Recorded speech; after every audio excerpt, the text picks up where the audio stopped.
उसी का परिणाम था कि वहाँ कल हमारे आदरणीय प्रधानमंत्री जी ने ध्वजा पताका फहराई।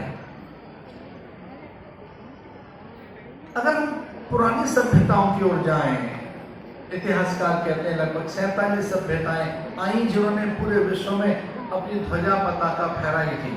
वो बेबीलोन हो, ग्रीस की रही हो, लैटिन रहे हो, इजिप्शियन रहे हो, अथवा तो वो यूनानी रहे हो, रोम रहे हो।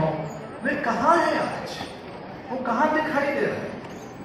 कहीं वे अत्यंत दरिद्र हैं, कहीं उनके अवशेष भी नहीं दिखाई दे रहे हैं। न उनकी भाषा है, न उनके ग्रंथ हैं, न ही उनके कोई स्मारक हैं, न उनके विषय में कोई अध्ययन किया जा रहा है। उनकी चर्चाएं तक नहीं है। बड़ा चर्चा है योग की, आयुर्वेद की, आध्यात्मिक अनेकों प्रयोग अनुप्रयोगों की। ये बड़े सद्भाग्य की बात है कि पूरे विश्व में योग, तो कोई पूछे कि भारत माता विश्व गुरु बनेगी, तो ये उसी दिन सिद्ध हो गया जब पूरे विश्व ने योग को मनाया है, और उसके लिए श्रेय जाता है योग ऋषि जी को। आज विश्व योग दिवस मनाया जाता है। पूरे संसार भर में मैं भ्रमण करता हूँ, आयुर्वेदिक औषधियों के प्रति आकर्षण जगा है, भारत की संस्कृति के प्रति। क्योंकि जो भारत की संस्कृति है, ये जैवोद्धार के लिए, आत्म कल्याण के लिए, हम अपने लिए कभी नहीं जीते रहे।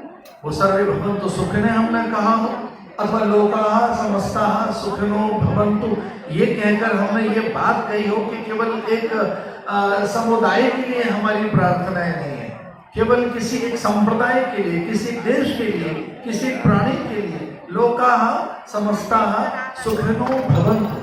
जो संस्कृति सब में एक ही सत्य को देखती हो, जो संस्कृति केवल एक ही आत्मा के दर्शन करती हो, वो संस्कृति सनातन संस्कृति, उसे कौन मिटा सकता है?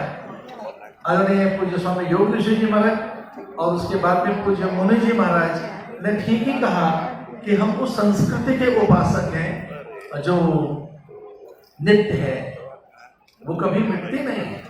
और वो जो आए थे आक्रमणता मिलकर चले गए। पर मैं एक बात आपको एक विशेष तौर पर कहना चाहता हूँ, आज भी प्रहार है, आज भी आक्रमण है। अब वो मंदिरों पर नहीं है, वो एकेडमिया के थ्रू हमारे विचारों पर है, वो हमारे जीवन में प्रवेश कर रहा है।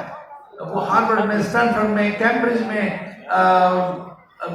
और इधर ऑक्सफोर्ड में, आप कहीं भी जाए विश्वविद्यालयों में, विदेशों में, किस प्रकार से सनातन का विरोध हो रहा है। आज हार्वर्ड में किस तरह विरोध है, किस प्रकार की उनकी पुस्तकों में बातें पढ़ाई जा रही हैं कि हनुमान जी ने आग लगाई। एक जगह मैंने पुस्तक पढ़ी कि वहां उन्होंने आग लगाई, वो टेररिस्ट एक्टिविटीज थी और वहां मिसकैरेज हो गए। वो इंग्लिश में ऐसा कुछ लिखा था कि किस प्रकार से उन्होंने उनके हुंकार से और उनके प्रवेश से उन्होंने जो वहां कुछ किया कि उससे अनेकों निर्दोष और भोली महिलाओं के गर्भपात हो गए। वो उसमें बात, ये पुस्तक थी, उसका शीर्षक कि वो एक्टिविटी ठीक नहीं थी हनुमान जी की, तो वो से बच्चों को पढ़ाया जा रहा है। और एक बालक ने मुझसे कहा कि हनुमान जी ने ऐसा क्यों किया।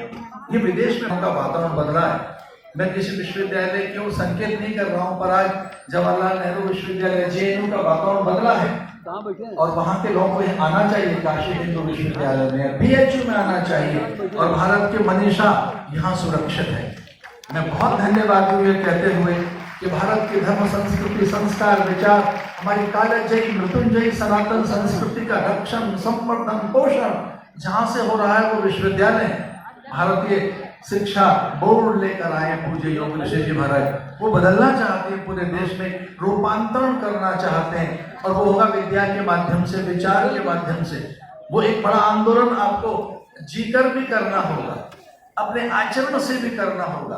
तो कोई ये कह रहा है कि हम पर आक्रमण हुए थे 1000, वो अगर मैं गिनूं तो 1026 साल हो गए, यानी वो था 1026 में, 2026 चल रहा है, तो लगभग 1000 वर्ष पूर्व जो आक्रमण हुआ था वो केवल मंदिर पर आक्रमण था। आज हमारे संस्कारों पर है, विचार पर है, हमारे जीवन पद्धति पर है, किस प्रकार से पाश्चिमात्य सभ्यता